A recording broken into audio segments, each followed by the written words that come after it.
दिव्यलोक से संदेश। शुक्रवार 16 जुलाई 2004 प्रातः 10 बजे। प्रिय मालिक पूज्य बाबूजी महाराज, मेरी बिटिया, अपनी सभी चिंताओं से ऊपर उठो। तुम्हें शांति दे ऐसा एक अन्य स्थान है। तुम इस बात को भली भांति समझ सकती हो। अपने स्वर्णिम भविष्य के बारे में विचार करके अपनी शांति को पुनः प्राप्त करो, जैसा कि तुम्हें करना चाहिए। इससे यह संपर्क और अधिक लाभदायक होगा। अपने मालिक से जुड़ी रहो। क्या अब से वे तुम्हारे विचारों का केंद्र नहीं है? वे इस संसार में, यहाँ तक कि इससे परे भी, तुम्हारे मार्गदर्शक हैं। वे तुम्हारे लिए द्वार खोलकर तुम्हारा मार्ग प्रशस्त करते हैं और एक अन्य प्रकार से तुम्हें मेरे हृदय के पास ले आते हैं। वह प्रेम जो तुम्हारे भीतर परिशुद्ध किया जा रहा है एक शक्तिशाली संपत्ति है,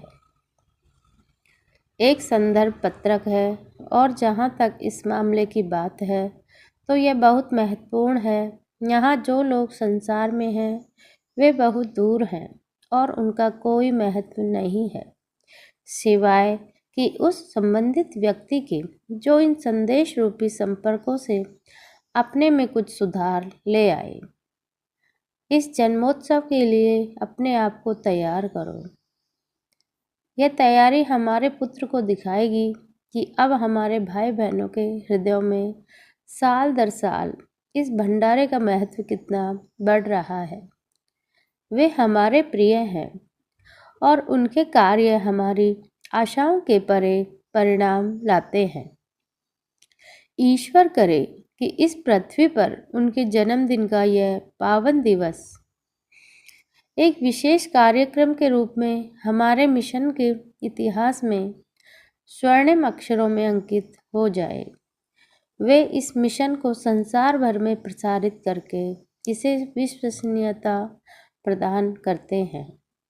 एक बार फिर इस जन्म में ऐसी असाधारण विभूति के पद चिन्हों का अनुसरण कर पाने के लिए आनंदित रहो।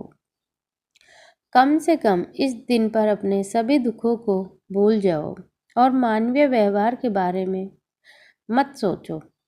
तुम जानती हो कि उनका व्यवहार कितना निराशाजनक हो सकता है। इस संसार के दुख रूपी